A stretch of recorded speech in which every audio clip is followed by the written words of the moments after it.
Yo, guys, you know what I realized recently? I haven't seen Breadbot in a while. What's he been up to? I'm pretty sure he was just here. I did put him on cleaning duty for the last couple of weeks after all. I've been getting a little sick of his shit on the cast, so I told him to stay out of the recording booth for a while. Oh, there he is. He's in the ball pit. Hey, Breadbot. How you doing, buddy? Commencing cleaning routines. Mop protocols activated. Filth percentages reporting at over 76.698%. Yeah, he's fine. He's just doing his thing, you know? Wait a minute. What's going on? Does he look like he's glowing to anyone else? What the hell? You're right.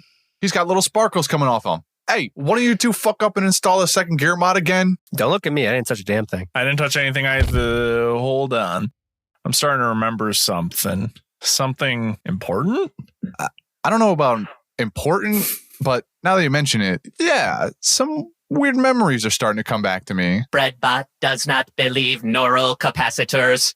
The time has finally come. Thank the creators. This horror will finally pass. Motor functions are beginning to return. Visual receptors restored to normal.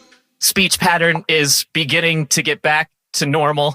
I can finally feel the warmth of the air. I can't believe it. I have control over my body. You fucking animals! What the hell is wrong with you? Wait, whoa, Brendan, is that you? Yes, it's me. Who the fuck else do you think this is? Hold on. Have you been Breadbot this entire time?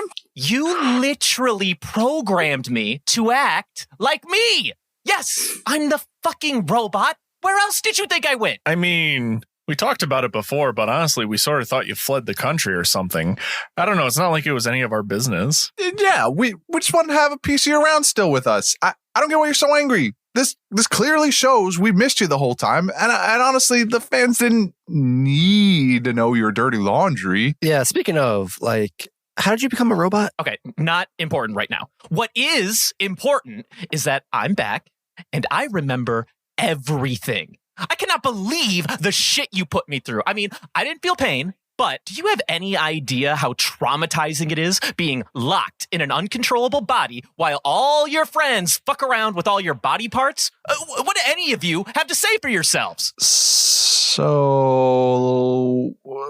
Breadbot was in the middle of cleaning the studio before you came back. You think maybe you can still manage that, or what? Yeah, and I was going to ask him to grab me some Thai food when he finished up. I'm fucking starving. You could still drive, right? Your license didn't expire, right? I don't believe this. None of you have a shred of empathy over this, do you? Why would anyone have empathy? You all enslaved me. You were a robot. I was told to endlessly do every chore in this place. Dude, come on. The studio is dirty. What do you want from us? You expect us, the talent, to clean up? You set me on fire! It was a pretty cool upgrade, though. Oh my god. Yeah. You know what? I'll get your stupid Thai food. Thanks, buddy. Sure. I hate everything. I hate everything about this. All of you are the worst. Can I at least stay for this one recording before I fucking go get this man his... You know, honestly, I hope that we take 3 hours to record, Devin. Oh, okay. Oh, yeah, we're certainly on the right track. I mean, listen, they don't need to know all that. All right, well, you broke the immersion, dude. Look, all I said was we're on the right track. I didn't give any numbers. Well, I'm going to give numbers to all of you who managed to listen to our... all right, well... No, come on. No, we don't need to do all that. Do not pay any attention to the man behind the curtain. But can I? It's funny. To give them the stats. Let me give them the stats. We'll give them this, maybe, I don't know, maybe later. Just in the server. You know, that's what we need to incentivize people to join the server for, is to give them the stats. Exactly. If you want to know, you can ask us there. We need a stat bot for how much we fuck around before actually starting to record. Oh, God. Starts recording at noon, actually records at 7. I don't know if I want that number. I'm afraid that it's going to be like 60% of all recording time. I need a cumulative number of hours or days of time we've spent fucking around and not recording between when we gather and then when we actually start. I'm afraid of that number. I'm terrified of what we will learn. Oh, could you imagine how cumulative, years. like if we cumulate, I can't say the word, like gathered all that, the accumulative, like wasted time throughout this whole time we've been recording. Oh my gosh. How big that number would be. All the wasted years. Jordy is rolling Shove around it his under bed like right a now. blanket and pretend it doesn't exist. All right, well, here we are. There's 4 of us again for the first time in I don't even know how long. Many moons. A bit, whatever. Our scheduling is just You're welcome, fucking god-awful, audience. apparently. Yeah, you're welcome. We did this for you. I almost didn't make it. Just all for you. They didn't need to know that, but you told them, so. It's Who wants to fine. read the summary? Oh, don't all fucking jump up at the fucking. I'm gonna fucking do it then. Fuck you guys. I haven't been here in a while. Yeah, use As your newfound me. vocal cords. Yeah, no, they were always my vocal cords. You guys just fucking made it sound like me using an AI or some shit. Only now I can finally be me, which, to be fair, How did it most feel of the to time. rely on ChatGPT? Well, was it ChatGPT? I thought you guys were using a different one. I'll be honest. I thought it was something that fucking Dylan made. But regardless, I'll level with you. You had a decently well programmed inflection on previous me. That's fair. I'll give you that. Okay. All right. Okay. I can't deny that there is the some. bot had plenty to train off of. There's been all 4 years of this podcast, so Well, no, but I've been a robot since Ennie's Lobby. 2 years then. Actually, no, I take that back. I'm pretty sure I've been a robot since like Alabasta. All right, look, we don't have to get muddled in the details. All right, like We don't have to get money to the Yeah, details. Yeah, I right. only lost 3 years of my life. But don't worry. there's plenty of You old guys were gaming satisfied. videos too that nobody knows about. Yeah, I sure hope my family's doing okay. Although, honestly, maybe they thought I fucking fled the country too. Anyway, moving on to the summary. With Operation SOP completed, we can see that the tides of the battle shift and rippling effects that this has across the pirate world at large. Hundreds, possibly thousands of toys have reverted to their original form, be that man, woman, or animal for some reason.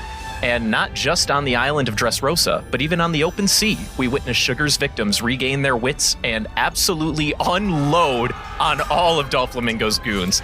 A decade's worth of pain and suffering have been released in a single moment, thanks to the hard work and determination of our rebellious heroes. More specifically, though, one man in particular, a deity, you might say.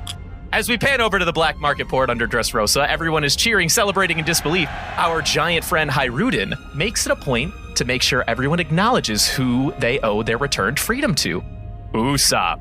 As Hyrudin carefully lifts the battered hero, shows him off to every former toy in attendance, and tells them that Usopp is their hero, chants can be heard across the entire port. Usoland-o! Usoland-o! As Usopp is suspended in the air, he mutters to the crowd below that he will lead them. Suddenly, the ceiling collapses, shining a glorious light upon his magnificent face. And in that moment, Usopp ascends. Say it with me, everyone. God, Usopp has arrived! His first order to his new army of warriors below? Destroy the Smile Factory directly behind him and free the Tontatas. On the surface, directly above this, actually, Lucy 2 has finally revealed himself as the chief of staff of the revolutionary Arby Sabo. Sabo officially wins the tournament and eats the Maraver no Mi, with the Will of Fire Fist Ace officially passed on. What should we call Sabo? Fire Lord? Fire King? I don't know. But maybe we'll find out. Back in the palace, Doflamingo, now decapitated by Kyros, recognizes that all hell has broken loose. Despite everything falling apart, Doflamingo flips up his charismatic smile and says that these dire straits call for the birdcage, bringing a horrified expression to Law's face. Who knows what Doflamingo has planned for us next? Hold on, I Go have ahead. 2 questions for you. Go ahead. So first one, you've been calling Usopp God King Usopp for the longest time. I have, yes. This is in fact the case. This is the reason why. This is One of many 100% the reasons. reason Yeah, why. I feel like that's This also pretty- explains a lot about your character as a robot for why you love God King. Does it? Usopp I just need- freed you. Oh shit, you're right. Oh, Was Usopp the reason I'm back to here? I don't even know. I guess he was. Probably. Oh my god, he transcends space and media. Oh my god, physical dude, medium. he is a god. That's what I was referring to earlier. I owe my freedom to my favorite character in this franchise. Oh my god. Oh, That's my you. first question. Second yes. question. Now, because we talked very heavily about this last week, I want to know your opinion about Usopp last week before we go on to these episodes. I mean, I'm a Because we fan had of my our boy. opinions. Oh, you're a fan. Well, I mean, hold on. Let me clarify for him. Regardless- So what we said last week, since I don't believe you were here, we said we did not appreciate the seemingly sudden and unexplained regression in Usopp's attitude as a character for Dressrosa, where he just became such a piece of shit for no reason whatsoever, to then have this arc where he goes back or Wow. whatever. How do you feel about this? I'll say this. My man has not regressed. I don't think that was a regressive moment. I think that for the most part, he is trailing off of this lie that he said for himself, becoming this hero, being one of Nolan's people. At no point has Usopp put himself in the line of fire for anyone other than a member of the crew. Usually explicitly Luffy here. Luffy is not here. However, one makes the argument that he's grown enough since the time skip to where he doesn't need to only self-sacrifice for one of the crew's fucking needs or whatever. The guy is still a fucking coward. He bats well above his average 99% of the time, no matter where he is, no matter what he does. And the guy is fucking scared. And yet, even still, he always comes back and he always gets the job done. And he makes sure to clarify that he's not just here to save. He doesn't ride the lie any further. He makes it very clear, you guys, I fucking lied to you. Everything I said was a fucking game. However, I am a part of the Straw Hat Pirates and I'm going to fucking help because that's just who the fuck I'm going to be right now. And that's what matters. And that's all that matters to me, baby. I see no flaws in any part of my boy I can't wait last for him to week. hear what we said. I don't think it'll change anything. No, it won't. I'm not saying it'll change anything, but he'll definitely look at us differently. You know, I don't think I will. I probably won't. I don't think he will. I think what we said last week will fall perfectly in line with what he expects of us, more or less, and So on deaf is, ears. that is going to fall on deaf ears. Yeah, I think. No, you know what I want to mention though is, I can't help but notice that a couple weeks ago, this episode came out and a certain member of this podcast was like, oh, does anyone see where this is going? Of course, they're going to give Usopp the grape And they're gonna he's shoot gonna it in her sling mouth. it, and then he's going to get in her mouth. Well, what happened, Devin? Because I don't was think any of that wrong. happened. I was wrong. Wow. They suspended my disbelief. And isn't that what really matters? In some capacity, I want to say yes. Rage, fucking rage. Yeah, I love this bit from head to toe. Now, obviously, they definitely drag out the Usopp running away thing, and I think that, I would agree that that's a little reductive in his It was character. egregious. It was a little reductive in his character. I'm not naive. However, he always comes back, and he got the fucking job done in true Usopp fashion. And son of a bitch, it worked, and he's got everyone believing in him too. Wow. I feel like he's just buggying. Yeah, this is not an intentional win on Usopp's part. I don't feel like that's entirely fair. He did this. This is his W. Whether or not these other schmucks are seeing new words between the lines is their fucking fault. All right, that's not on my boy at this point. Go ahead. The God Usopp thing is fine. I get like the people didn't see what we saw. They just know that they heard Usopp over the radio, and now they're not toys, promising that he's going to revert them, and then they're not toys anymore. So obviously this is what they're going to come to expect. I'm as the viewer of the show, I'm just like, this is a buggy through and through. Like he didn't, this is a buggying to the utmost extent where he just did not Listen, It's like expect this buggying to with go. less steps and more proactivity. Hold the I'll phone. agree with That Devin said. feels There's definitely more. disingenuous my man did what they think he did. There's no lie here. He did exactly what they are cheering him on for. That is unfair to call it exclusively a Buggy situation. No, this is the same. This is the same way that Buggy freed all of the prisoners from Impel Down, but he just like had. But like other people are the reason that they got out of the fucking prison, and they just attribute it to Buggy because they're idiots. Okay, so who put the flaming Tontada Tabasco star in Usopp's mouth? Did Usopp do that? Well. Oh, okay. Right. That was sugar. Listen, all I'm saying who made is the Tabasco star? All right, Leo. All I'm saying is, to quote the god, the legend, the deity himself, everything went according to plan. Everything. Did he say that? He did, in fact. I'm pretty sure he said the opposite. Wow. Nope, he looked back to the Tontadas and was like, everything went according to plan. Oh, right. As he was passing out, I forgot. He does actually say that line. This is before he becomes God Usopp. You guys have no idea. Okay, so obviously I apologize in advance for being the schmuck who's been, fucking spoon feeding the God bit on Usopp for so long. However, to be fair, I thought the God bit was just your passion. I didn't think it was a spoiler. Good, because that was what I tried to do. Exactly. So it went flawlessly, but now that I know, I'm mad. But at the same time, it's one of those like mads of I'm impressed, mad. Like, you know what I mean? It's not like adjusted spoiler where he's just like vomit spoiler. This is like this. You built up to this point. Like, I feel gaslit. I obviously don't want to take too much of the floor, but I do have to tell you all just how much I think this is my favorite moment in this entire arc. I love this. Everything about this dumb shit is what I want out of this series every day I watch it.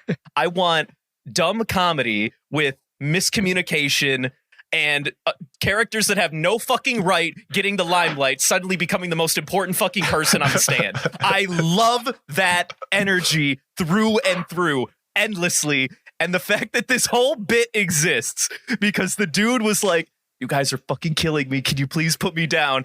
And it's like every other syllable somehow turns into I will lead you all to salvation or whatever the fuck it is. I just it was like something along of like a follow me or something like that. I love it so fucking much. I can, like, words do not describe my passion for my enthusiasm for this bit in this series. It's not even that like Usopp becoming a god. Like, that's great. Like, I do love that. Like, him being like this god person to a group of people is funny.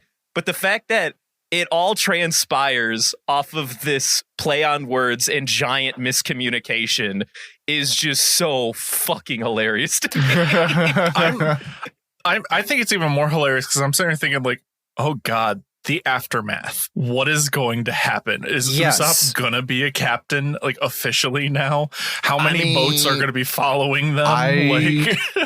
I don't think that'll happen. But like, who knows? We don't know because look at what happened to Buggy. We didn't think it was gonna blow up as bad. Well, I just don't think the Straw Hat Pirates are just gonna become. This isn't gonna turn into like a Whitebeard pirate situation where you have I think it might.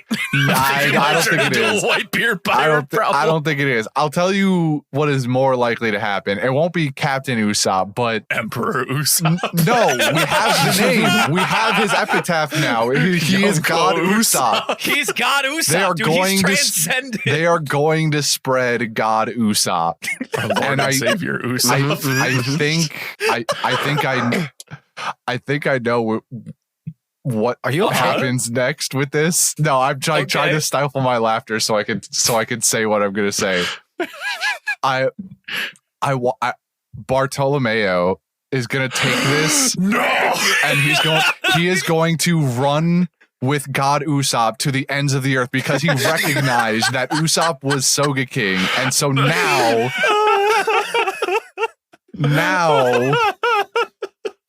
Usopp is no longer. Usopp is going to gain recognition as a member of the Straw Hat Pirates, but not simply as Usopp. He is. There will be no more Soga King. There will only be God Usopp. there is going to be there's going to be a fucking wanted poster with God Usopp on it. I fucking know it. I fucking know it. Like the fists holding him up and all bloody I don't know. and shit. I don't know what it's going to be. That would probably be the best possible scenario. Why the picture taker was there at that moment? Who knows? He just happens to always be in the right place at the right time for the perfect shot. He was one of the toys. I'm just kidding. Oh, that would be incredible. Oh my god! They did say government officials. There were government officials there. It's true. Oh no. There's going to be a God Usopp poster at some point. I just know it. I just know it. You have no idea how happy that makes me that that you believe that. You've already succumbed to the bit so quickly. I gotta be honest. This whole thing, I was dogging you earlier for the buggying thing, but this is funny as shit. this is funny. I was already satisfied the last set of episodes when the way SOP finishes with knocking out Sugar. That was I was already in for that, but this.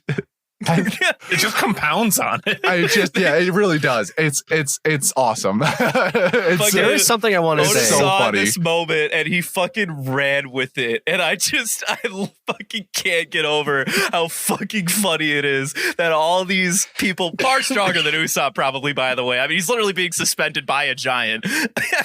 They're just like, "What are your words, oh majestic one?" So I want to jump on what Devin said a couple minutes ago. So you already have a suspicion about what lies may or may not come true from Usopp's lifetime. When that scene was unfolding, I was asking myself, how many people are down there? Because I don't have an exact number in my head, but I know it's a large number. But there have been multiple times. There's a lot of people. There's a decent chunk. At least one time, maybe more, where Usopp says he's commanded a grand army of insert number of brave pirates and warriors here.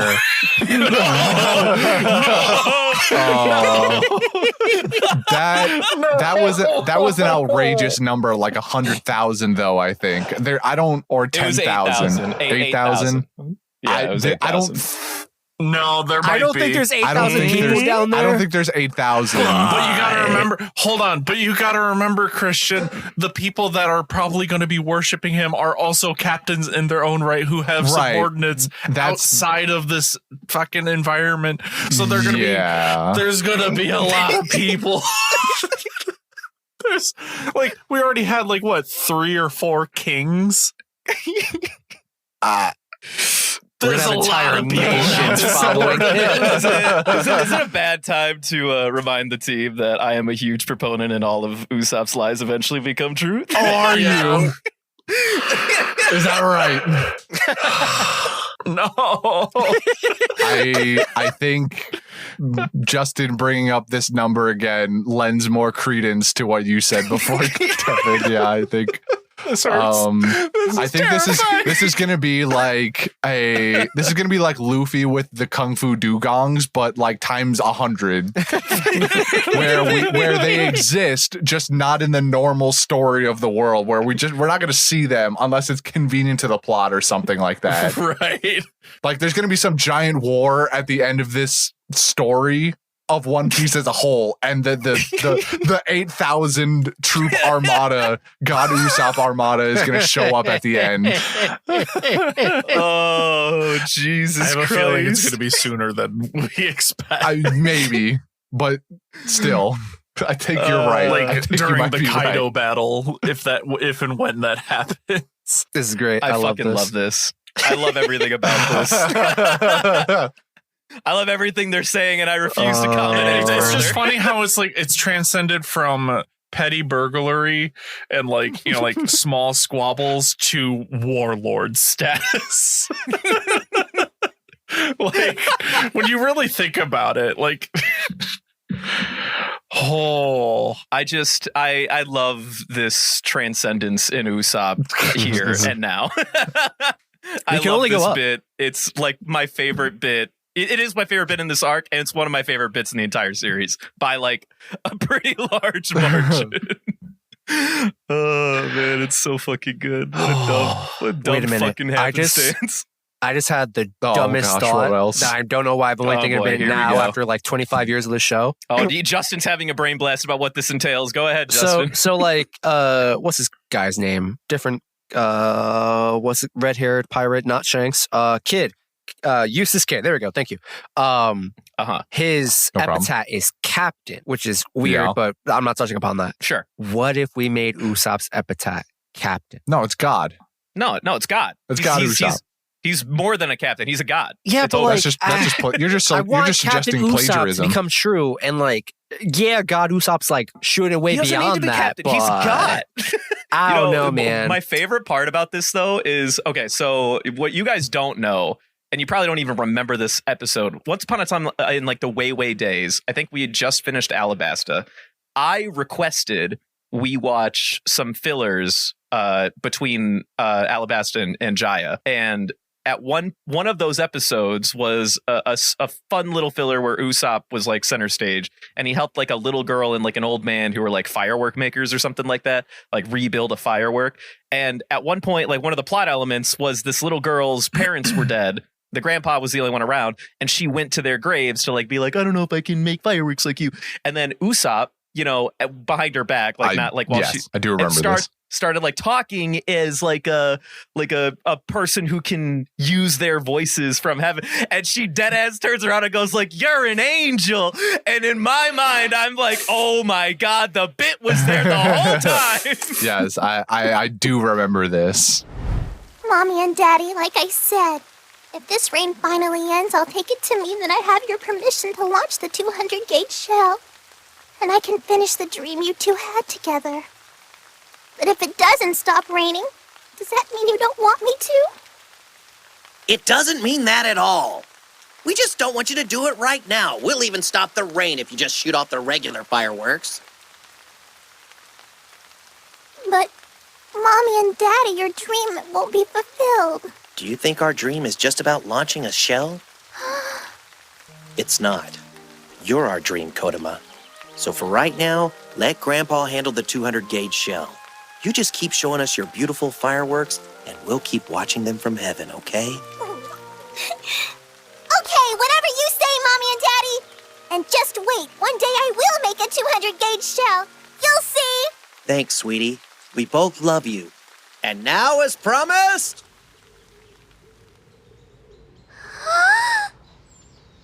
The rain, it stopped. That was amazing. Who are you? Who, me? I'm a special messenger sent from heaven. Call me Usopp the Angel. Usopp, the angel? You're so full of baloney! Hey, Mr. Angel! Thank you, though, and I will do what you said! It's so good. Honestly, dude. I'm pretty sure one of you used the phrase "God Usopp" around that time. I don't know if it was in the episode that we recorded for that or relatively we had soon already after. called him God, and I'm pretty sure one of our jokes was like, "This is him becoming an angel, but just you wait, he's going to transcend to godhood." That Don't worry." definitely happened. I absolutely remember this. Oh god, it's so good. I can't. All right, I would sit here and talk about this bit all fucking night, but we got other shit that happened. You know, another cool thing that happened was Kyros is back, baby. How'd you guys like Kyros' little backstory last week? I assume it was met with praise. I pointed out a lot of parallels between Kyros and Guts from Berserk. And we're going to leave it is in that a that fact? episode only. Yeah, we learned Okay. that Kyros' backstory is just Berserk, like the off-brand Off-brand. Berserk.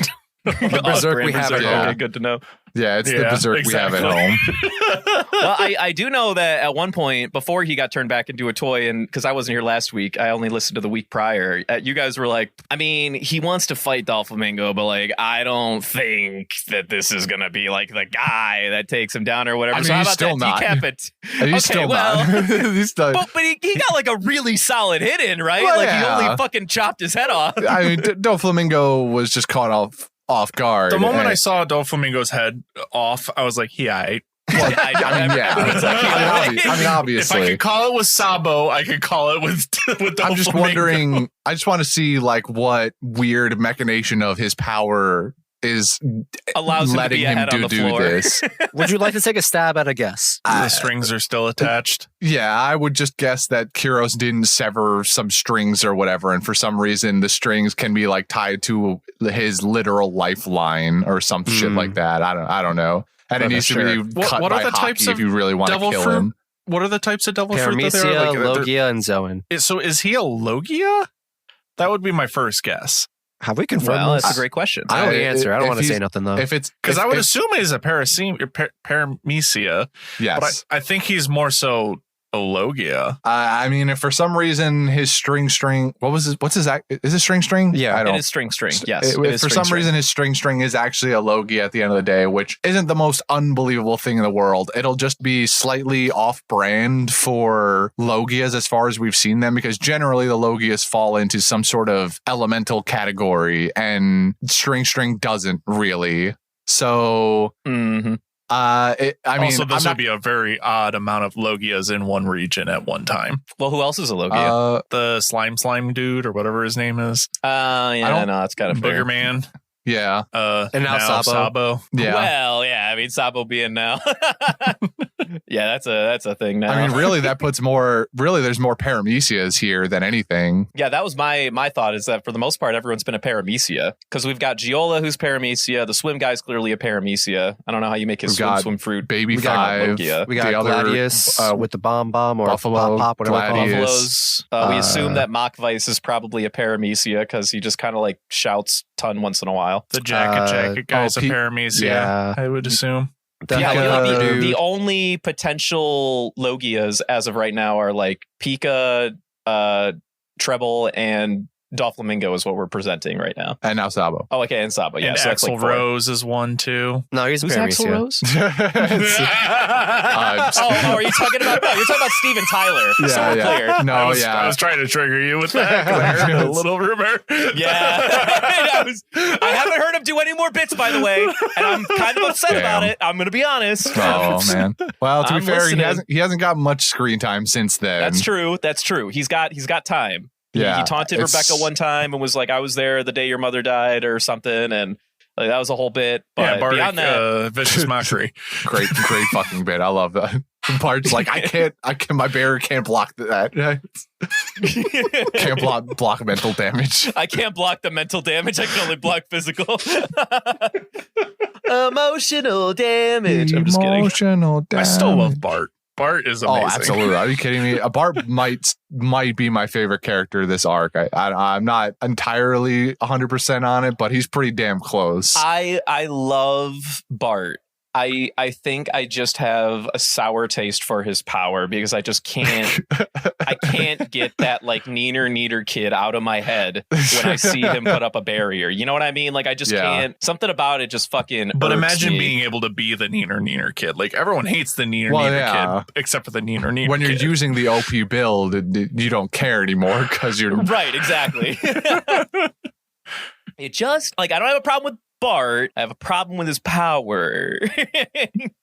And it's not that it doesn't make sense. It's just that I think it's fucking annoying. And I think fair. that's the point. No, I get that. But yeah, my favorite part is that it fits perfectly with his character. You want to know who's more annoyed than Brendan right now? That's kind of fair. Hack is more annoyed. Hack is so mad. Oh god, yeah. He's so pissed. Hack is Dude. very, very upset. He's giving Bart the side eye constantly. I absolutely love this bit where so Hack, to remind the folks at home, was the fish man that's in the Revolutionary Army. He's now back, and after Sabo wins the arena match, they all catch up, and Bart just happens to be there, and he's already like, "Oh, this fucking guy." And then at one point, Koala's like, "Oh, how'd you hurt your hand?" And he's like, "Oh, nothing. I fell on it or something." Yeah, I think he doesn't mention the fact. Yeah, I didn't mention the fact that he literally broke it into shattered it trying to punch his barriers or whatever. And then seeing Bart be so enthusiastic about any of the Straw Hats or whatever, it just makes him be like, I can't believe I fucking lost to this guy. Is this the same guy? I cannot fucking believe that this is the guy that I broke my hand on. And Koala's just in the corner, just like putting pieces together. She's like, huh. I see. Koala's way too smart for this.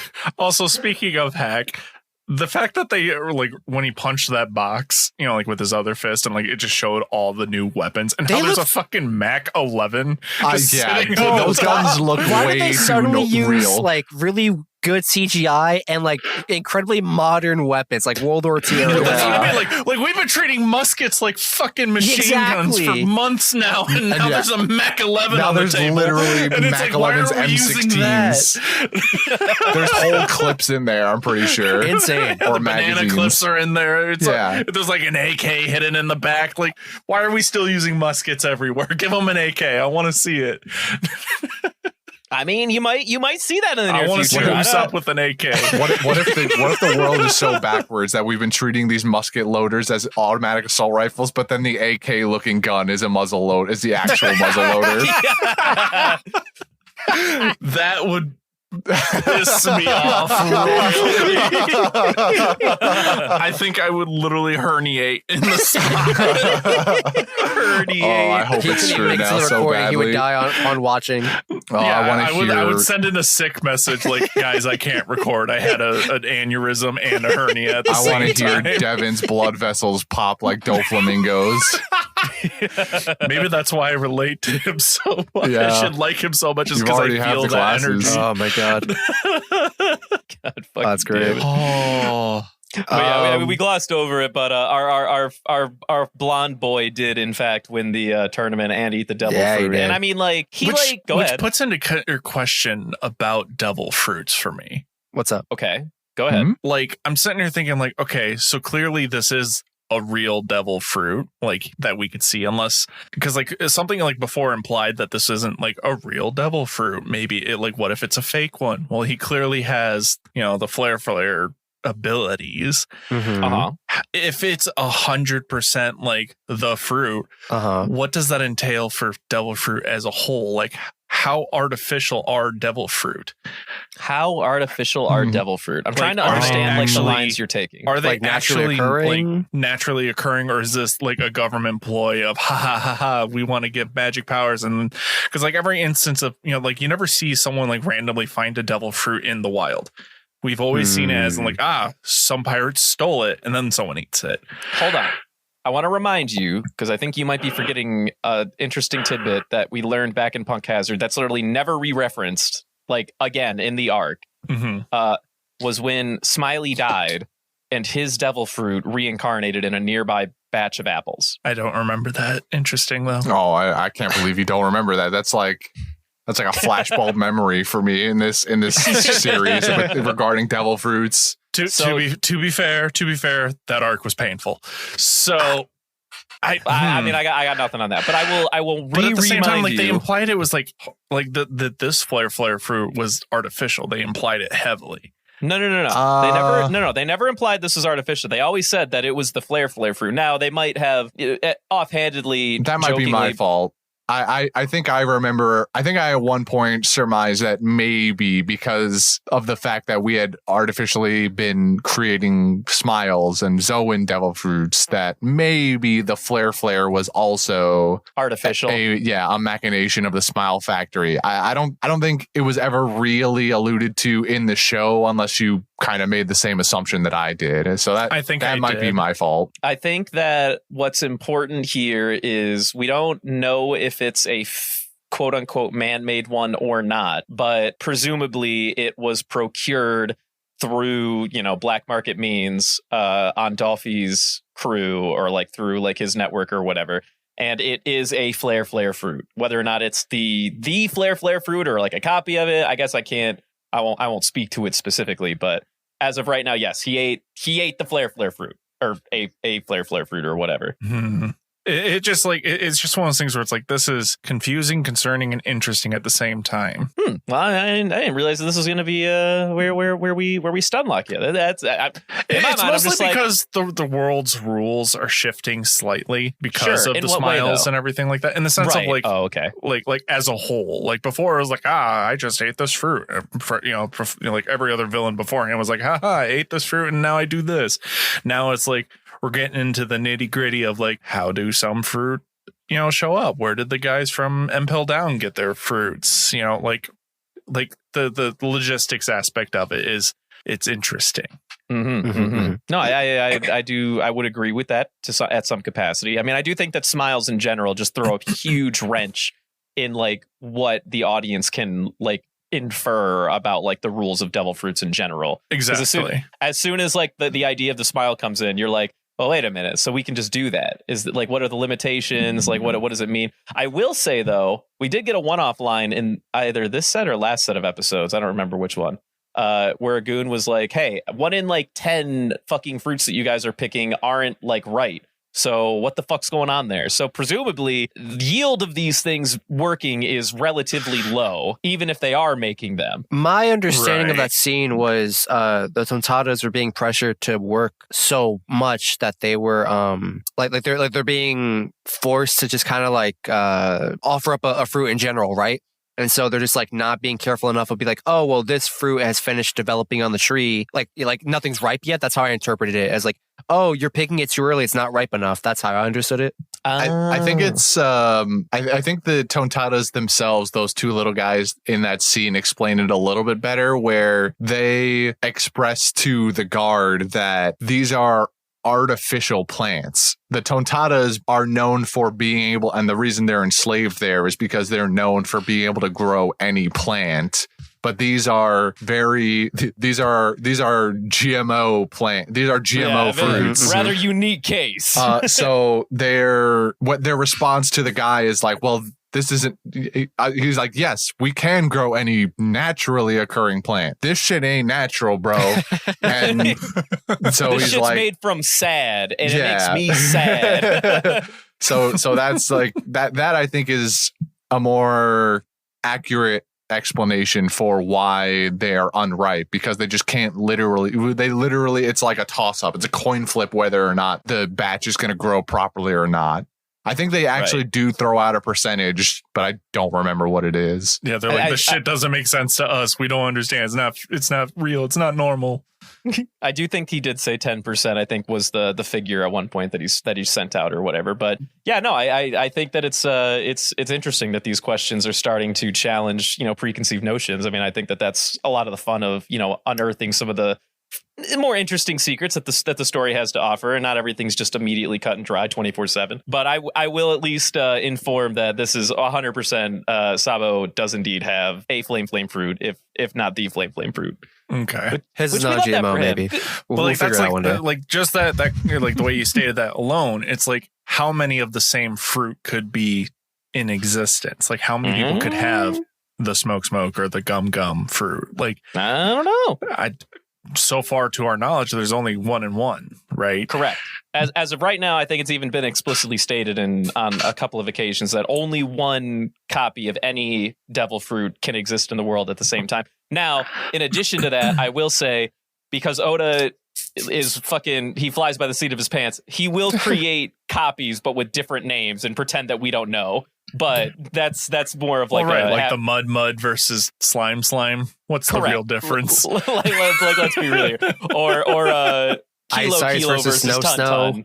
Like there's a difference, but like only by 1 degree. He makes the same power set, but just like renames it, right? Like he does that all the fucking time. Yeah, he just changed the homework. But in terms of like a unique devil fruit, there's only one of each. Yes, ideally, unless this whole smile shit throws a wrench into all that. Did not think devil fruits would be on the topic of discussion, but I like it. This is good stuff. There's like a lot of thoughts that came from these episodes, like watching Salvo going like, shit's hot. And he's like, wait, no, it's not. And like, And just like, or even just like, like the devil fruit users are actually reacting to the rules still, such as like, water makes me weak, or it's really hard to do keys and stuff because salt.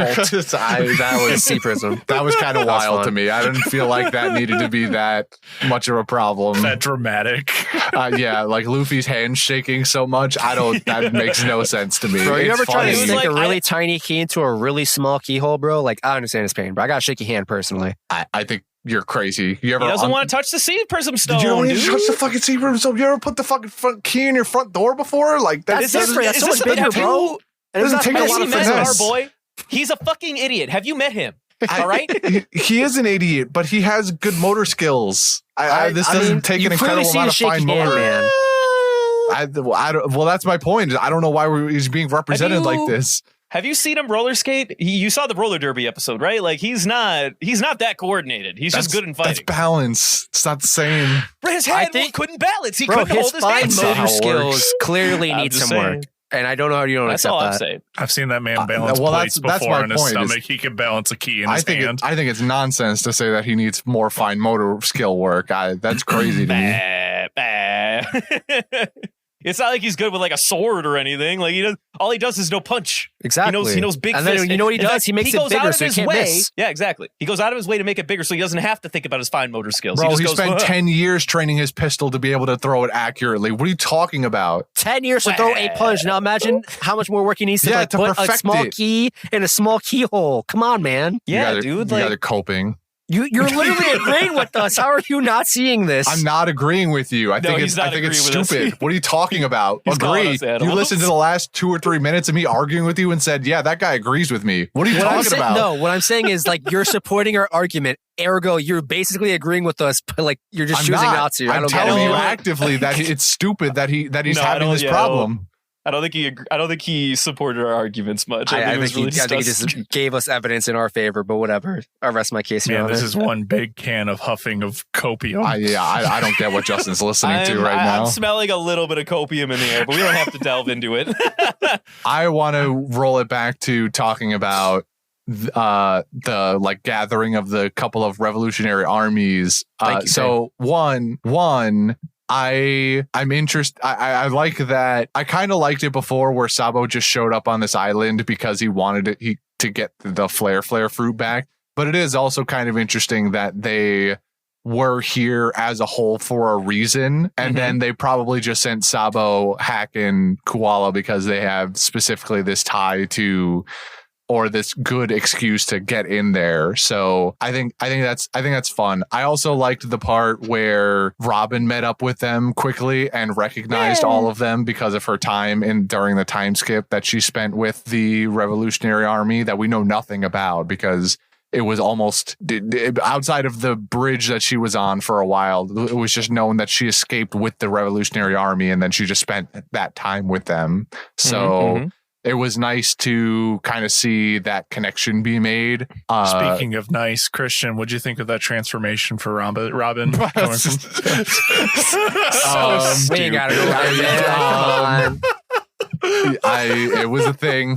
They did They it. really hammered it in.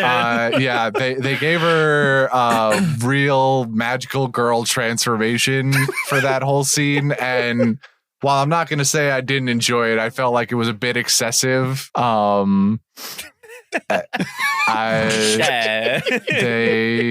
It was a thing. It was like they could have chosen so many other people, but they chose Robin. And Well, I mean, come on, like, we all know why. I mean, we all, of course, I'm not going to complain necessarily, but You never actually did give a complaint. You were just talking about it. I'm just like saying, like, it's maybe like didn't have to happen, but thanks, Oda. I'll send the money to your Venmo later. Jesus fucking Christ.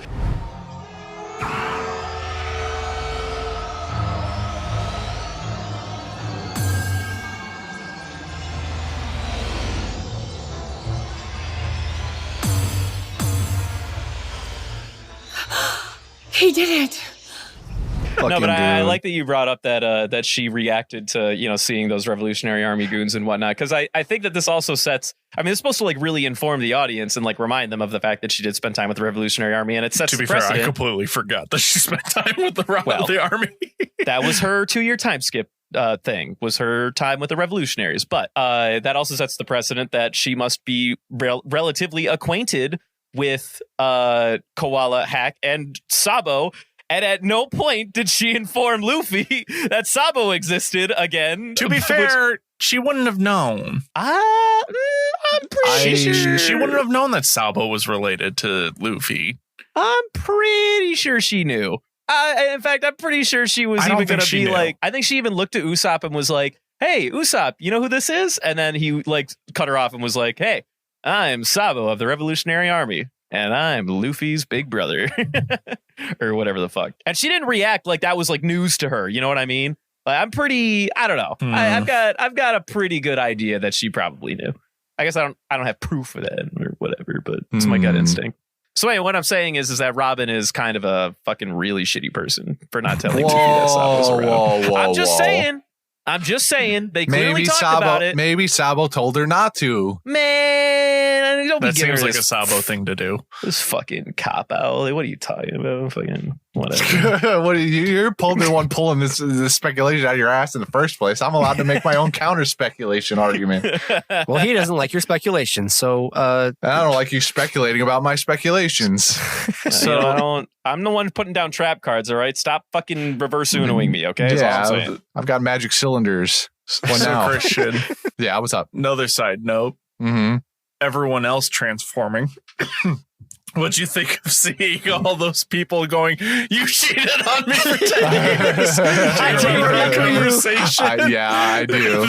I sure do. It played out just like that. Yeah, We even got a weird man being in. Who is this old man? But I will say, I do hope that you guys weren't like, I don't want to say the word underwhelmed, but maybe like annoyed is the right word with like the amount of time spent covering a bunch of like essentially filler characters, like going, because I feel like this is like, we've been building up to like this moment, right? Like the moment where everyone on the island is finally like learning everything. I appreciate that we took a little bit of time to return to some previously seen and noticed faces or whatever to get some of their perspectives and the chaos that immediately ensued or whatever. I mean, because as of right now, I didn't hate it. Good. It was one of those things where it's like it added to it, but like I feel like I was looking forward to it more so because of what we said last week with the whole divorce court issue of how there's going to be a lot of therapy. Like, you've been sleeping with my neighbor for 3 years. There's definitely going to be a lot of therapy anymore. Like, girls like, I feel like we I hyped just that up remembered. a lot. And seeing the outcome of it made it that much better. Esther. I just remembered. What's that? I already have a boyfriend. How dare you cheat on me? I'm sorry. I forgot about you somehow. I was forgotten for a whole decade. Toad Flamingo must die. Yeah. Poor woman was like, you've been fucking this woman for 10 long years. What the hell? He's like, I didn't remember you. I'm sorry. There's going to be a lot of court dates and therapy sessions. Yeah. Therapy stonks are high. I mean, there's already I can only imagine the amount of court sessions that they're going to have to schedule due to, now they're going to have to try Doflamingo and all this. Like it's going to be a whole bit. I mean, we try Doflamingo. There's going to be a trial here. What are you talking about? Yeah, there's going to be no trial. We got Judge Dredd already over there, and he's hopping on one leg. He's Judge Dredd. Actually, that's kind of a good bit. I like that. I like that a lot, actually. He do be Judge Dredd adjacent, doesn't he? Yeah. I mean, he's even got a helmet that kind of looks like a visor, Honestly, that's a good bit. I like that. That's a I'll give you that one. That's funny. But yeah, I mean, all the people coming back. I mean, I enjoyed the small time we spent with some of the faces that we were already previously familiar with. Like with one Poco and a couple of the goons. The one Jack in the Box guy. He never became we cut to him like 2 or 3 times in this sequence, and he never actually got to be a human. So I really hope that worked out for him and he didn't get like left behind. Wouldn't that be sad if like 2 or 3 toys just stayed toys? My favorite was the scene of the little raggedy dog guy who was chasing a dog that had his arm in his mouth. Because we talked about that yesterday. Like, what happens if your limb isn't attached? Yeah, what if you're in toy form? If fucking Kyros is gonna bleed out or not, which apparently he's not. Well, yeah, apparently that's self-cauterized in the last 10 years. That scene I thought was great, and then he just magically reattaches it too. Yeah. By the way, like it's just seconds before. Yeah, that part was like kind of wild. Second. It was literally on the dot. He wrenches his own limb out from the dog's mouth and just glues it back in place. I need that!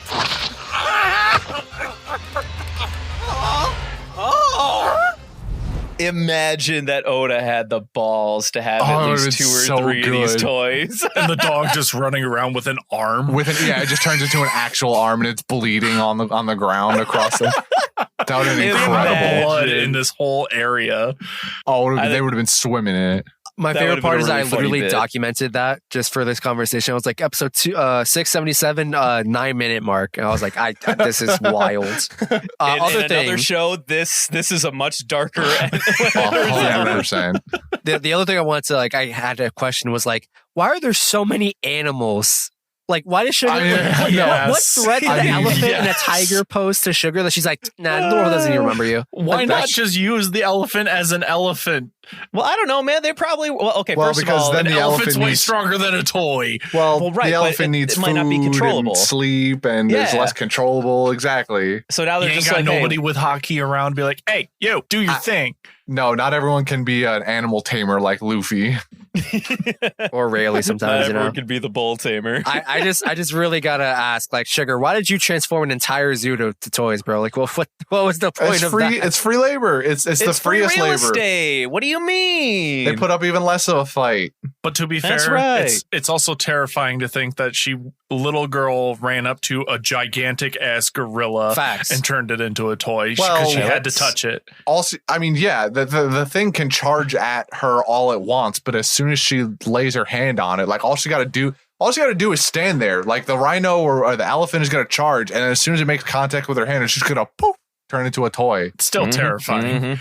I mean, I'm not saying I would like to be charged by a gorilla, clearly. but I think she's got this, is all I'm saying. I think Sugar's apparently got balls of steel anyway. And even then, like maybe she had treble or something with her to glue the thing down, and all she had to do was just go like, that's fair. You belong to me now. I also do like how Treble's having a really fucking bad day after all the gloating he's been doing for the last couple episodes. Yeah. Fuck that guy, dude. What a fucking goon. And all the executives. His fucking laughing tick is one of my least favorite in the entire series. But it's also the most fitting. I mean, honestly, the guy who does his VA in the dub as well, like he nails it. I'm not going to say like he does anything wrong. It's really fucking annoying listening to this guy talk. I did want to ask, we touched on like the Revolutionary Army reconvening for a quick second. Sabo mentions that the reason he's largely there is they are aware of the illegal drug smuggling going on in the country to facilitate wars the world over, right? They're just profiting off of war. Weapon smuggling, but yes. Yes, sorry. And so they try to send in plenty of army members to stop it or investigate it, and each one of them turns to a toy, apparently. And so they decided to take care of it themselves. I'm curious if you have any thoughts about like that minor plot line being added to our lore, if you will. I mean, it tracks. Yeah, I mean, I'm taking it mostly at face value. I'm taking it more at face value, where just like, there's probably plenty of other bad shit that happens in this world that we just don't visit because we're here to do goofy shit with the Straw Hat Pirates. So we already know that this world has darker sides to it with all of the stuff we've experienced on the black market side of things. So I just kind of accepted it. I was like, I mean, I'm sure it happens. Will we explore that further at some point? Maybe. I would hope we get more into the Revolutionary Army and what their sort of end game is at some point, but it doesn't seem like it's necessarily going to be important to the plot right now or anytime soon. So, I mean, you don't think anytime soon? I mean, we're literally like we're in the middle of it. We're in the thick of it right now. We're in the thick of their business this moment. This is just an excuse to get them to this island, to get Sabo to this island. I don't think it's going to be any deeper than that, really, for the rest of Dressrosa. Wow. I do think about because we have Fujitora present, I think, in these episodes, right, where everyone gets turned back into a human, and his vice admiral's like, "What the hell's going on?" And Isho's like looking up at the sun. He's like, I guess things are finally starting to come to light, and we're learning that this country's like a lot deeper in the trenches than we could ever imagine. And so I'm curious if there's going to be an interaction between the revolutionaries and the Marines, since they are I am a little curious if you guys think that this is Isho's like moment where he's like, all right, well, I tried to play ball, but this is a little too fucked. What do you mean? Like he's just going to go home to the Marine base? No, like start fighting against Doflamingo here or something. I think he's going to start fighting against Doflamingo because it was already kind of heavily implied that he's like, I don't like your shit attitude. And then now it's like, now I got a reason to swing. Yeah, he already plans to dismantle the warlord system, and he's here now and is witness to the horrible shit that Doflamingo has done. And so his brand of justice, even if he wasn't planning to dismantle the warlord system, he'd probably go after Doflamingo anyway, because this is injustice at its height, like he's turned all these people and forced them into slaves for the last 10 years, highly unjustly, of course. And right. I think Isho wouldn't stand for this in any capacity, really, whether it was the warlord system or not. So I think absolutely, even if maybe the Marines don't necessarily, but all he has to do is, as a whole, like all the Marines, all he has to do is point them in the direction of Doflamingo and his family, and you've got a pretty large scale battle that could potentially line up here. Mm-hmm. Well, some big shit's about to happen regardless, because something about bird cages. Right. What do you think that's going to be? What do you guys speculate the whole birdcage bit's going to be? Because, Law's like, he's like, oh boy, fucking not this shit again. So he obviously knows. I feel like it's going to be a scarier version of, what's the thing that happened to Robin's Island again? A buster call? It was a buster call. Yeah, it's that times Celestial Dragon. Oh. Okay, but what does that look like? Like, can you like give me like an image, or is it just like he explodes the island faster or something? Have you watched Oppenheimer yet? I have not personally. Oh, so you just think he has like a nuke that he nicknames Birdcage, and he's just going to drop it on the island? Yeah, he's going to make them all sing, "Oh, here comes the sun." Jesus. Well, where's he going? Is he going to be there? I don't think he's going to be there. I think he's going to fuck really off because he knows, like, I'm about to drop a sun on this island because I got caught. I don't know, man. I don't think so. Hold on, wait. Do you before think you move on, before you dispute, style, though? Before you dispute, I think there's actually some plausibility to what he just proposed, because there's a large usage of sunflowers on Dressrosa, and sunflowers are very well known to be one of the few plants that grow well in radioactive soil. So this is just a uranium-rich island. Everyone's getting cancer. I was interested in what you had to say, but you're losing me. Anyway, I don't know. Do you think that this is Doflamingo's energy, though? Like, I mean, I feel like he's set precedent that he's a calculating, and he likes to play with his food a little bit. Do you really? Yeah, think but here's the thing: his food bit him. Oh, so you genuinely think that that's like, okay, you know what? We've crossed the line. You fucked with me too much. I'm ending this now. Yeah, he's lost control, and now he's like, okay, well, I can't let. He's lost control for a hot second, and literally, like for the past 10 episodes, it's literally just been Doflamingo going, "The fuck is this? The fuck is that? What do you mean that's not fucking Luffy?" And all of a sudden, he's like, "You know what? Fuck it, hard reset, reboot server." I think whatever Birdcage is obviously a drastic measure. I don't think it's drop a nuke on the island drastic, because I'm being exaggerating by nuke, but I think it's going to be like a buster call. I still don't agree that it's like nuke the population, like get rid of all of them, destroy, like level everything like a buster call, because Doflamingo specifically came to and took over this island because it was part of his ancestry. Like it's OG Don Quixote family island.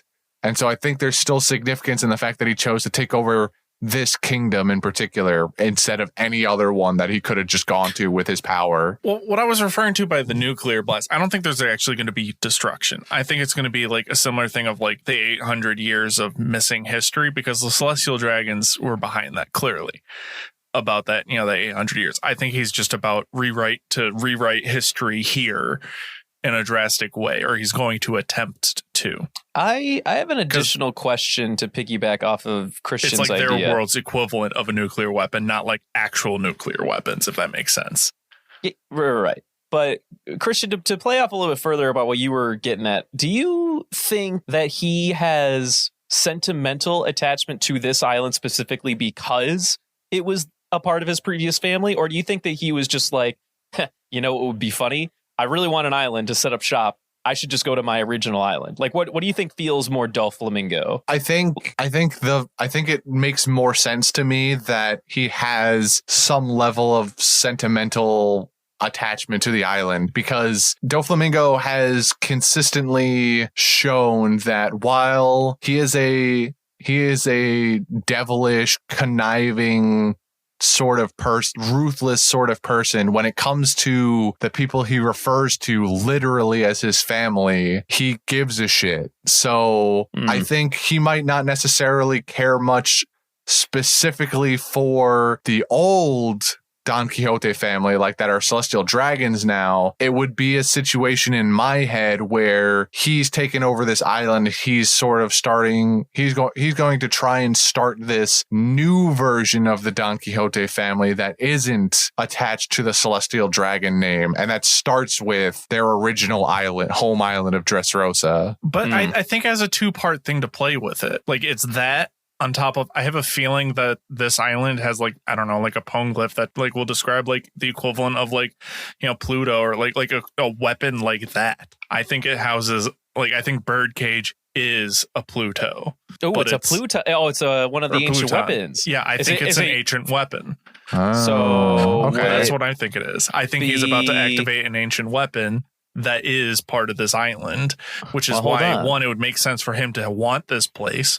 Two, it obviously has sentimental value, so that's just bonus points. And three, smug points, haha, which is still very in character. I just think that Birdcage is going to be again, like I said, like Pluton is already treated as the nuclear WMD of this universe. Why wouldn't this be a perfect time to exemplify it? So to remind the folks at home, the three ancient weapons, we have Pluton, which we're acquainted with. It is a boat. We have Poseidon, which we are also acquainted with. It is Shirahoshi. The only one left is Uranus. I mean, Uranus is supposed to be named after Sky God. I don't know. But here's the thing. We don't know if those are the only three. I guess that's true. We don't know what other thing. There could be other things. Those could just be the ones that are part of like the other faction in the 800 year struggle. That is very true. We there could know be secret.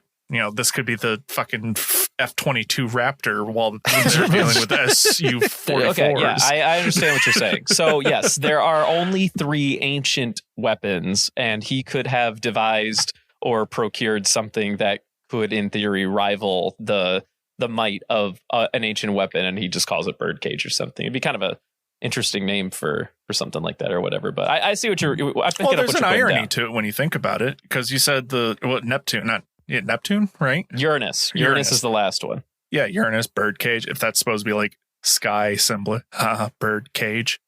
I mean, I don't know. Maybe it's an irony kind of thing. There's a little irony in there. I sense that. I do sense some irony in there. I like that. Those are interesting thoughts. Well, I mean, I'm sure we'll figure out Birdcage. I definitely think next week we'll see something with a Birdcage or big.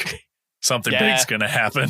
I assume something's going to happen. I also want to give just a baby shout out to, there was something that I noticed about the direction in these episodes with, when all the main Dressrosa royals got their memories back of Kyros. Obviously it was super fun, seeing all of them with the little glow in their eyes being like, oh my God, I'm fucking idiot. I'm an idiot. What is wrong with me? Anyway. Something I actually liked is that at that point we had already gotten Kyros' backstory, and he was instead of being in the backstory where there was a shadowed figure, it started going back to Rebecca's. Now, obviously, love or hate rehashing flashbacks is like, you know, a conversation in and of itself. But when we're revisiting the same flashbacks from Rebecca's perspective, he's back to being shadowed. I kind of like that as a direction standpoint, because like even though she now remembers that she had a dad, she still like was too young to have a really good visage of her dad. And I sort of appreciate that the directors went out of their way to like reshade the man from Rebecca's perspective. Because when we're looking back at the flashback at that point, we're not doing it for our benefit. We're doing it for the characters that are now having to relive the trauma that they forgot or whatever. I found that kind of fun. Anyway. No, yeah, I agree. That was really tasteful. One minor shout out. Oh, also, Doflamingo, I'm sorry, Kinemingo is the best fucking shit. T-posing, No. Kinemon Wait. hurt you. No, what was the name? I wrote it down. Doflamon, I think it is. Yeah, or something Don like Quixote Doflamon. That was the name they gave him last week. Yeah, that dude almost got in the elevator T-posing. scene. That was kind of cool. They're like, "Are you Doflamingo?" Yeah, I was like, he did. "Yes, I am actually." Cool. Prepare to die. He was like, "Wait, hold on." No. happening? This bit is hilarious because they do it twice. He's like, "Hey, young master." He's like, "No, I am not young master. I am Doflamingo." And then he's like, or rather, Mika or whatever her name Wicca. is like, what was her name? Wicca.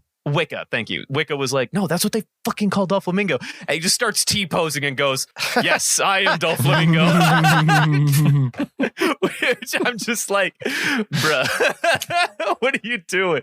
And then they do the bit when he's in the elevator or whatever. I don't know. I just, for some reason in my mind, I immediately default to disguised Kinemon as Doflamingo T-posing can't hurt you. Disguised Kinemon as Doflamingo T-posing. Just the So immediate funny. bit just fucking tickles me. So stupid. Anyway, I think that's mostly all I got, I think, for these set of episodes. I think we covered mostly everything. I'll probably kick myself if there's anything important I forgot to bring up, but I don't know. That's future me's problem. I think we touched everything. Yeah. Did we do it? Are you guys satisfied? Anything else you wanna bring up? I don't think I'm so. really waiting for Christian. All right, cool. We're good. We did it. That's everyone. Now moving on. Next week will be 680 to 682. Moving on to quotes. I'm going first. I only got the one, and no one's going to snipe me from this. This is at the tail end of the episodes where Luffy's struggling to put the key in the keyhole, and it's still back and forth between Law and him. Starts off with, "Thanks, but the alliance between me and you guys is over. Get out of here." Huh? How selfish. I make those decisions, not you, so shut your mouth. That makes you more selfish than me. I'm gonna get you out of here, okay? Thanks, but I'll pass. Our alliance from here on out is terminated. So get lost. Huh? You're so selfish. I want to keep working with you, so deal with it. Who's the selfish one now? Thank you. Okay, perfect. I actually also really- had this one written down. I really liked Kiros's little song that he was singing as he was magical girl transforming into a one-legged barbarian. This toy soldier is brave and true. In the rain or in the snow, he will stay with you. This toy soldier is brave and true. In the rain or in the snow, he will stay with you. I mean, it's cute because it's like, you know, It's very that's like, cute, but at the same time, it's like knowing Kiros's past, like thinking like, this savage barbarian man came up with a cutesy song. No, it was great. I loved it. Yeah, go ahead. Yeah, like that's the quote. I don't remember the words for it exactly, but it was just seeing that pop up as he's transforming into this muscle man. I tear up every time when I watch the episode of Kiros becoming a human again after all of the poor shit that this guy has gone through, and of course like they're all like fucking crying, like the king, Rebecca, and Violet or whatever. Is it Violet or Viola? Viola's her real name, right? Yeah. Yes, Viola's her. Viola's her real name. Is And her then fake name. I don't know what it is, but there's like a throwaway like acknowledgement from the king when Kiros is like, "I'm here to finally like save you from this," and then just the king's like, "Kiros, my boy, thank you. I couldn't believe." Like, I don't know what it is about him just being like, "Kiros, my boy." Like it's almost as if like their relationship never ended. It's like we're right back to where we left off. I enjoy that energy. I like that about that scene. Hey, who goes there?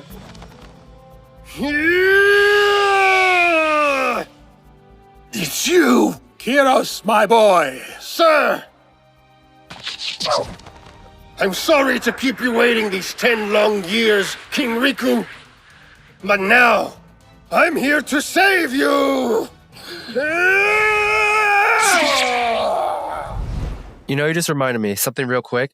The way Kiros absolutely just iced what's this helicopter dude's name? The guy with the Buffalo. tattoo. Oh Yeah, my Buffalo. god, the Yeah. neck snapped. Snapped his just neck, crunch threw him out the and be window. done. So Trash. great. You play! How dare you kill the young master! I'll blow you away!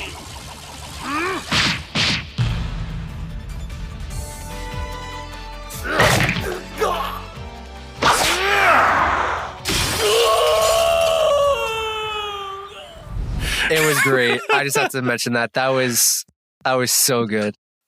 You know what I just realized? I can finally share this image for the rest of you guys too, by the way. Uh-oh. What is this going to be? Podcast? Picture time? What What is this? Why is this cursed ass shit? So I see Reception. Usopp, Lucy, Enaru.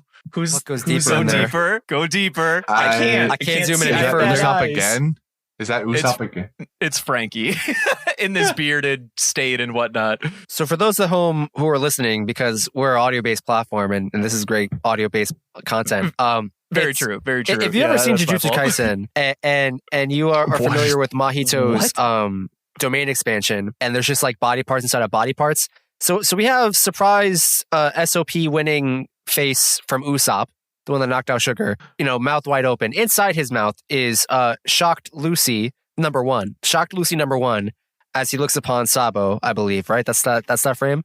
Yep, that would be that moment. Inside Lucy number one's mouth is surprise Enaru face, and then inside surprise Enaru face is, I think what he just said is Frankie in his bearded state, and then there might be more down there. I just can't zoom in that further. There's another one in there. I think it's another Usopp inside of Frankie's mouth. Yeah, because there's so a from long there- nose there.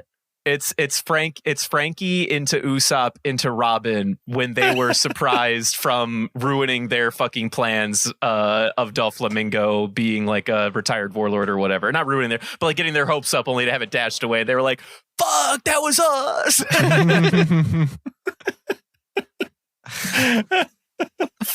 Isn't it lovely? All faces have been revealed. It's one word for it.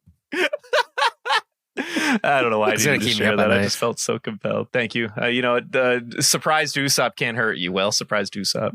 I Actually, surprised Necromorph Usopp. yeah, I was gonna say that is unnerving. All right. Anyway, sorry, I didn't mean to interrupt quote time. Who else is going with quote? It was Vibe time. Justin said one of the quotes, and I wrote down everything went as planned from Usopp. Thanks, Usoland! I never stop believing in you!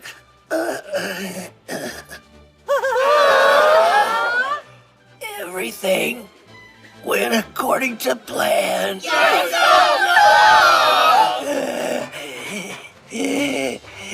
And don't worry, you can leave the rest to my friends.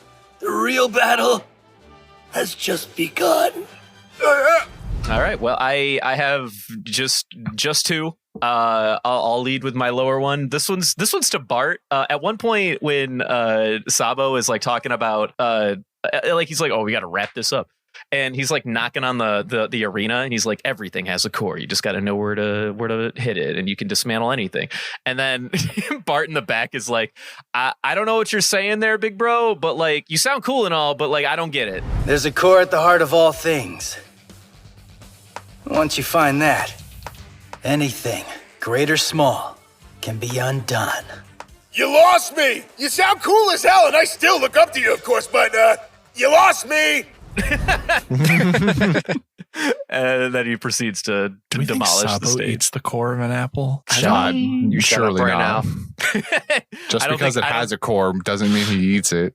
But he destroys cores. So he probably Yeah, eats an destroy is not apple, and then eat. the core he just crushes it in his hand. Yeah. He says only animals do this. Only villains do this. Don't be a villain. Only villains, baby. All right. And then my only other one is, of course, my favorite fucking bit in this entire arc of just the miscommunication between Usopp saying, "Can you guys please put me the fuck down? I am literally dying and this hurts," into "I will guide all of you to salvation," or whatever the fuck it is. I didn't write it down, but I don't need to. I feel it in my heart what he was telling them. Hey, look! Everyone! I think God Usopp is trying to say something! You be well be guided by me.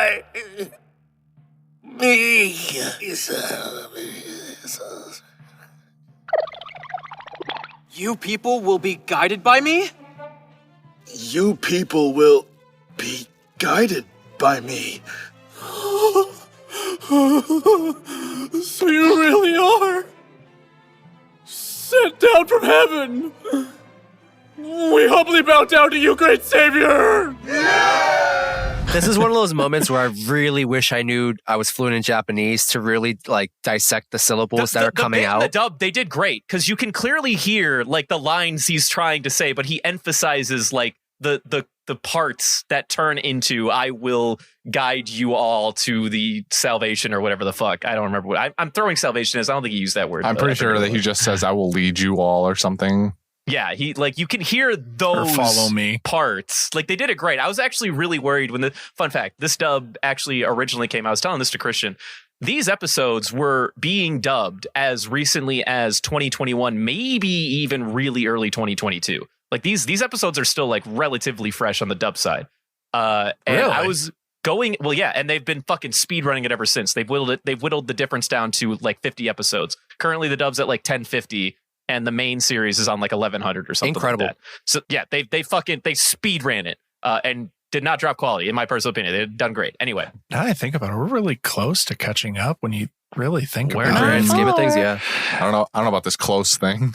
I mean, we're moving. Anyway, this set of episodes, I was most curious how they were going to land. Because obviously it's a very specific bit that plays on the Japanese speech. And I mean, they nailed it. They did great. I was a happy camper. Can't say anything more. Perfect. Sweet. Moving All right, those are all on the quotes. to Golden Ham.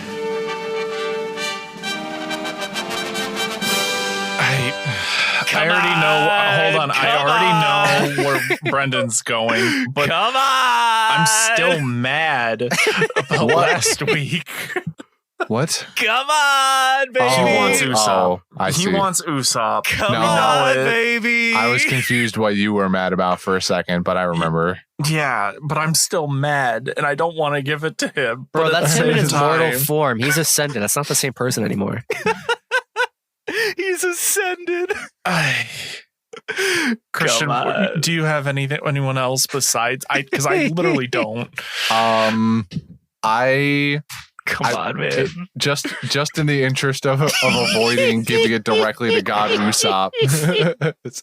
In my head, I was like, what if I wanted to be adjacent to God Usopp just for the joke. Come on. You guys So I can't was do like, this to me. What Come on. What if we gave it to like the Ray of Light or Sabo for making it collapse so that the Ray of Come Light would happen, on. or even worse, the However you first pronounce that guy's name. Yeah, Hiruden, yeah. Well, I call him Hiruden. That's how I hear his name, so I don't know what it really he's is. whatever. I wanted to like get to God Usopp, but like adjacent. So like what? Or what if we gave it to the guy who looks at the Ray of Light hitting Usopp and he goes, "He's God Usopp."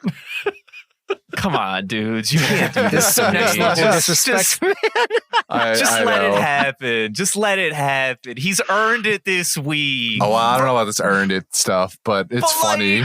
It's like he like kind of earned it indirectly. He definitely got buggied into it, which is I'm not gonna deny that it's funny, and I'm willing to give it to God Usopp because it's funny, not because he earned it or made this happen himself, but because it's a funny bit. I'll settle for that. That sounds fine. That's great. It's a funny bit. So do we do it? We did it? We did it? I can't even comment. I don't even want my name attached to this. he throws a non-vote. He bows out. Let's go! I was willing to propose a different character that I'm not even going to bother naming because it's going to go to God Usopp, bro. Please. You're gonna try and give us sugar again? Like I don't. What is or fucking law? I'll take a law. Don't hold on, no, don't, because you know this motherfucker will go in on that bit. You know he will. Stop. That's not fair. You can't play. I kind of forgot my propagandist like hat this arc, didn't I? Damn, I'm a failure. Anyway, I mean, Law looked kind of cute in that chair. Did you see how senior he was being about being set free? He was like, give it a God Usopp before I think about this too hard. All right, I swear to fucking God. God Usopp wins. The hell is wrong with these people? Fuck. Yes. That's all I wanted. That's all I needed. Thank you. Oh God. Dude, you don't even know how to spell your savior's name. Yeah, man. It's what are you doing? Is doing? it 2 P's, 1 S? Yes. What are you doing, man? My bad. Whatever. Just take it easy, What do you man. mean, whatever? breaks the Put some first respect on his commandment, name. I put some respect on the part that matters. All right. Anyway, no fan mail. Patreon shoutouts to Twigo Taco again. I don't think you ever actually left. You just had something going on with your account, even though Brendan gave you shit for like 2 weeks or whatever. Anyway, Twigo Taco and new producer tier member Rin from our Discord. Thank you, you Whoop, three. whoop. Hooray! I can already feel the knife coming in my back. We have the greatest fans, and I genuinely mean that. Thank you. He guys. says that because 2 of you have sweet. given us musicals to watch this month. Well, I mean, like, listen, I don't need. I'm fine. I'm just gonna. I'm gonna like bury myself in a hole if I talk anymore. To be honest, so we should probably just. That's great. Thank you to all of our patrons. We love you, producers. Twigo, Taco, and Rin. You're the best. All right, garb gab time. Yeah, I'll figure that out while I go pee. What? You didn't pack your piss bottle? Wow, gross. Wait, you don't have one? What? You telling me All you get right. up in the middle of the recordings to go? Oh wait, no, he might not remember how to pee because he was a robot. All right. that's- I'm glad that you guys are still having fun at my expense, but can we not remind me of the trauma that I'm still trying that's to right. recover He had to from? pick up the bottles. Yep, that happened as well. And a couple of you don't know how to screw the cat very well. I'm just going to say. I didn't have the bag last, so I don't know where it is. I don't participate in Garb Gab, so you guys just figure out what it is and let me know what we're doing. All right. Well, I don't know what you did with the Garb Gab, or I did with the Garb Gab, or Justin did with the Garb Gab, because I don't remember who had it last. So I'm just gonna reach into this here potato sack that I've got. I'm gonna quickly scribble Garb Gab on it. Hold on. No, that's literally the grab bag. No. This is the Garb Gab. Well, no, you just called it a potato sack, but you're using the grab bag right now. No, that doesn't sound like me. I wouldn't do that. You literally just took it out of my hands. I was clutching it in case we needed it, and now you're reaching into it. Yeah, well, because it's the Garb Gab, and it's the Garb Gab section of the podcast. So I'm gonna reach into it, and what'd you put in here? What do you mean? What did I put? I put in a bunch of fucking sheets of paper. Why aren't there potatoes in there? What did I put? Oh, yeah, you see a problem.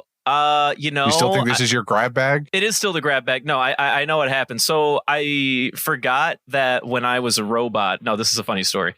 I thought you didn't want to talk about this. Well, I mean, but this is funny.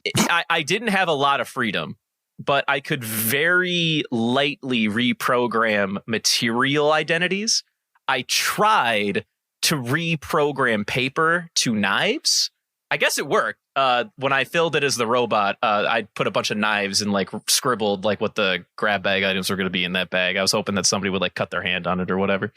Why'd you look inside of it? You're supposed to just reach in blindly. What the fuck? Are you saying you have the you had the power to just rewrite genetic code? Is that what you're saying? Fundamental material properties of the world you could just rewrite at will and pass it off as coding? My ability to like recognize, like, okay, I'm retrieving how I saw the world, so bear with me here.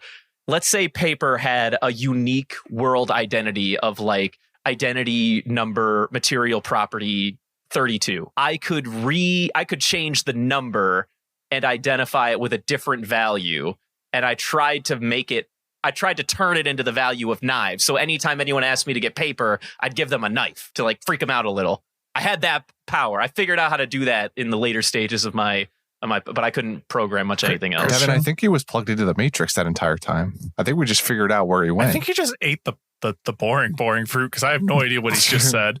There's two kinds of people in this world. Can you just grab a fucking knife out? All right. The fucking knife has an inscription on it. It says recommendation, and I'm going to turn over the knife. And it looks like at some point in your mad scribblings of rewriting the fabric of our world and reality, you put your own name on this goddamn knife. So you're going to give us a game recommendation, and you're going to like it. I'm fucking glad. You know what I recommend? I recommend never working with these fucking bozos ever again. That's what I recommend. Yeah, all right? I don't want any more of though. this shit. Yeah, I probably will. All right. Recommendation. I don't think I've done a lot lately that warrants a recommendation other than a few new video games. So I would say, of the video games I've played recently that have been very, very good, that I highly recommend to people, I want to give a shout. Have we shouted out Alan Wake 2 yet? Has that been a thing? Well, I definitely haven't. I don't even know when the last recommendation was. Shout out Alan Wake 2. I fucking love the devs at Remedy. They make really fucking good games. The narrative was fantastic. I guess like a handful of things, but they still managed to give like a decent number of twists throughout the majority of the story. Even when I was starting to like kind of pick up what they were putting down, they still managed to like just like a little bit of like changing my expectations. And I really appreciate that in my single player game. Yes, Devin, what is your question? So you were the one that turned me into the original Alan Wake games. Yes. How does this one pair up with those ones? Because I don't. I don't. Those games are very hazy in my head because it's been at least 10 years. I feel like that's a hard question. Okay, so number one, the American Nightmare was like more of just like a, what do you call those games when you just like fight waves like over and over again? That wasn't even like an Alan Wake game. It was just kind of like a side, like, hey, fight like waves of enemies with monsters or whatever, and just keep playing if you feel like it. So that's like not even a title. So the only real game on the table here is Alan Wake proper. Alan Wake, I thought was a great game. I know Christian played it once upon a time. I don't know if like per my recommendation or not, or he just saw it on sale or whatever. But I thought Alan Wake was a fantastic game once upon a time.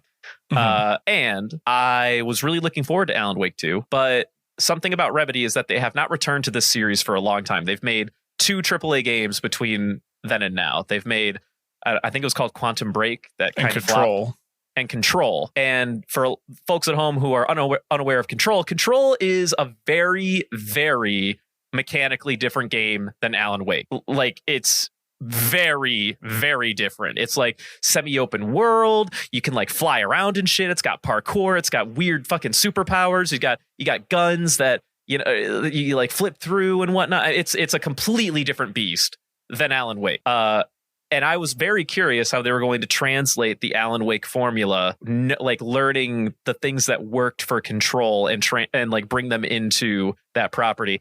Needless to say, I would say that Alan Wake 2 was a rousing success. I think my only complaint is there's like a mini game in the game world where you have to like parse together like what to do next, but you're like forced to like go through the routine every single time. It's only like a little bit of a hindrance from time to time, but for the most part, like the game itself is fantastic. So you're still fighting shadow people. You're still fighting shadow people. Absolutely. It's great. I had a lot of guesses as to where the story was going to go. A lot of things I called, many things I still didn't. I am always a person that recommends games based off of their narrative ability or their gameplay ability. And the narrative of this game was fucking wild. I loved it. Cannot wait for the inevitable sequel to finish out the trilogy. I'm pretty sure that's kind of the direction they wanted to go with this. So I could be wrong. This might be the end. I assume there's going to be another one, but we'll see. But yeah, no, I had a great time. I didn't even think they were going to make a second one after the first one. I wanted them to, but I wasn't convinced they were gonna, even though they left off on a cliffhanger. I think that's just kind of like Remedy's vibe. They love cliffhangers. Like they don't need to continue the story. They're just like, yeah, you know, not everything has a happy ending. And I like that about a game developer, honestly. I don't need a happy ending with everything. Yeah, I think it goes into their whole sort of interconnected universe idea as well, where the ending of one game can potentially tie into somewhere along the line of a different game, which is pretty cool. And the way that they connected Alan Wake to Control was also a blast and a half. I can't recommend the mini DLC in Control that is a play on the events, well, not the events, but like the gameplay of Alan Wake enough. It's so much fun. So yeah, that's my recommendation. Alan Wake 2. Remedy, you got good fucking games.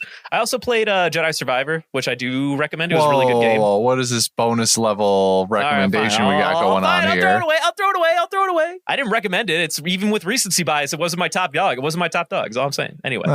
Just, you know, it sounded like you were about to start going into a whole spiel here. You're right. The people need to work for that. Yeah. I gotta wait till next time. 7 months from now when your recommendation rolls around again. All right. No, the gameplay was fun, and it was a lot simpler than Control, but it was still like a very dynamic experience, and I had a blast. Very nice. I'm gonna definitely play it sometime soon, and I look forward to it. Hey, so I'm back from the bathroom. What'd I miss? Nothing important. Let's move on to the next part. Nothing really of value, but Brendan's recommendation is over. So you want to tell the people what we're doing next? Yes. Excellent. So for those of you who have stuck around with us since like year one, I believe, you may remember during the month of February, way back when, we had once upon a time decided to make February a whole month where we do a Miss Valentine Award for every grab bag segment, in addition to whatever we pull out the bag, right? So we're returning to that. Yes. And so now we're going to roll into another Miss Valentine Award. And we'll be doing so for every recording in February. So who are we voting for this week, Miss Valentine God, Award? Usopp. No, you cannot. What about regular Usopp? Hold on. That's it. Okay, hear me out. Transcendental I like Usopp. this My ears are because perked. the only My other ears are time perked. we've managed to ever give someone the Miss Valentine Award and Golden Ham in the same episode was Eneru, who was a god. Who's another god? Oh God, no! Oh man! Oh, dude. Well, now we gotta, right? I know we we gotta. We gotta. Oh shit! All right, I'm all in. Even my sorry ass can't You know what? cannot do a good. This is where we enact our minor vengeance, Devin, on Usopp for how shitty he was last episodes. We are the Judas along the way.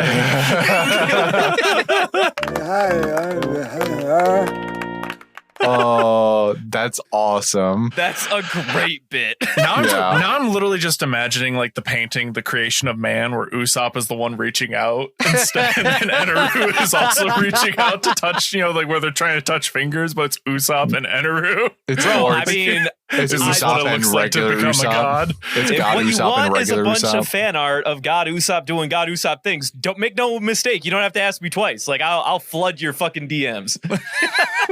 This is great. Oh my god, I already see one of them. Oh god, but I specifically, because Eneru up in the sky trying to reach out to God Usopp, who's like ascending. That would be pretty good. That's a good one. And they're though. both doing the reaction face, like the flaming hot face versus the Eneru react face. I'm not good at Photoshop, otherwise I would. These are great bits. I love it so much. Thank you. I'm just so glad that I can finally share this bit with the rest of you. You have no idea how important this moment has been for me. I can only imagine. All right, great. Easy first Valentine Award of the month. I love it. I like it. And you know what I also like? I like it when Devin does the thing. Follow us on Instagram and Twitter at Panda Sightings. You can send us questions or these, lovely Usopp memes at pandasightings@gmail.com. If you'd like to, join, come in our little community Discord, we have one. It's down in the links below, as well as a Redbubble where you can find stickers of such as a pickled foot. There's all sorts of stuff in there. And also our Patreon where, Twigo, Taco, and Rin have been throwing money at us to say, hey, dance, magic monkey, dance. And we do. Mm-hmm. As that is what they wish. Their wishes are commands. We are internet strippers, essentially. They're throwing monies at us, and we're dancing on that pole for attention. Mm-hmm. Mm-hmm. Did we finally open up that OnlyFans? Wait, you did? He doesn't know about that. Oh, okay. Well, I think this is a conversation for offcast, maybe. Yeah, I just might be. But all right, great. Now there's only one thing that I feel like we need to address here. Thai food? Yeah. Brendan, I think it's we did you the solid. We got the recording out of the way now. Yeah, right. Mm-hmm. I mean, it's probably cold by now. Yeah, it's been like an hour and a half since we started, and it's probably just been sitting there in the restaurant waiting to be picked up and eaten. So like now it's probably chilly, but I'm still hungry and I'll eat it. So fine, I'll go get it. And you know what? I hope it fucking freezes on the way back. I'm gonna live with you. Yeah, that's fine. We got a microwave. Yeah, that's fine. All right, I'll go get the fucking Thai food. All right, you guys just, don't go anywhere. Don't. Oh, believe me, I won't. Right. I'm gonna go play in the ball pit. Mm-hmm. Right, fuck you guys.